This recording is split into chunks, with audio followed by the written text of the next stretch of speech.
In the heart of a lush forest, where the trees danced with the wind and the sun painted the ground with patches of light, there lived a clever fox named Felix. Felix was known throughout the forest for his wit and his love for adventure. He wore a coat of fiery red fur which shimmered like flames under the sun, and his bushy tail swished with every step he took.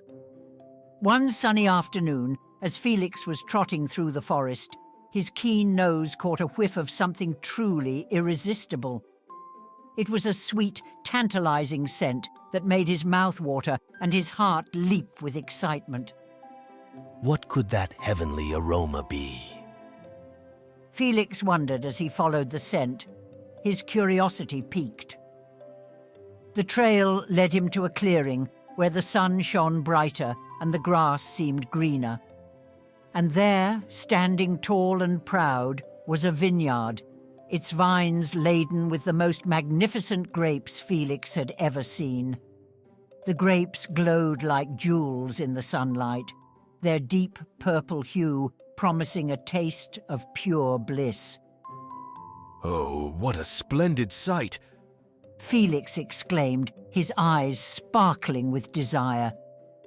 Those grapes must be the source of that delightful scent. I must have them.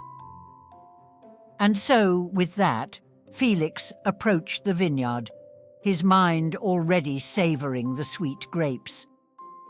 But as Felix drew closer, he realized that the grapes were hanging high above him, just out of reach. Undeterred, Felix took a few steps back, crouched low, and prepared to leap.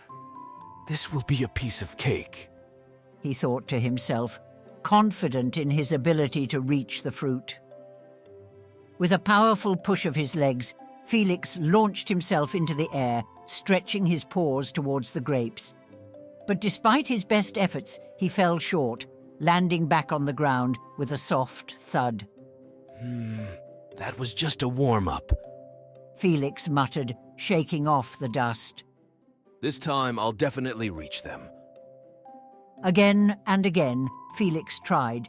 He leaped from different angles, he ran with more speed, and he even tried climbing a nearby tree to get a better jump. But no matter what he did, the grapes remained just beyond his grasp, as if they were teasing him, dancing just out of reach. With each failed attempt, Felix grew more determined. But he also grew tired, his breaths coming in short huffs and his legs starting to feel heavy. The sun was beginning to dip lower in the sky, casting long shadows across the clearing, and the once inviting grapes now seemed to mock him. As the sun dipped further, painting the sky with hues of orange and purple, Felix made one final, desperate leap towards the grapes.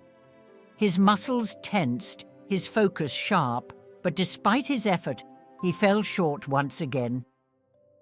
He landed on the soft earth, a cloud of dust billowing around him, and lay there for a moment, gazing up at the tantalizing fruit that had eluded him all this while.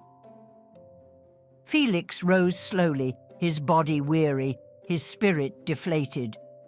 He stood before the vineyard, the grapes still swaying gently in the evening breeze, as unreachable as ever.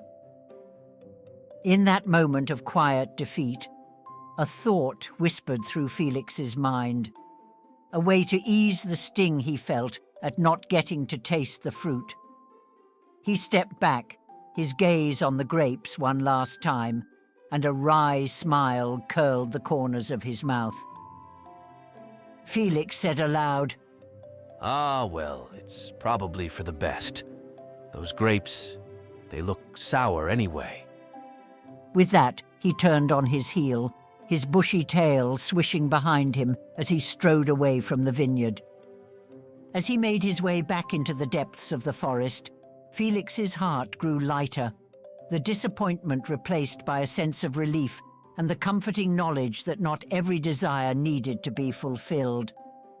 Perhaps the sweetest joys lie not in the grasping, but in the seeking. Felix mused as he disappeared amongst the trees. And with that thought, he vanished into the twilight, leaving the vineyard and its sour grapes far behind. The end.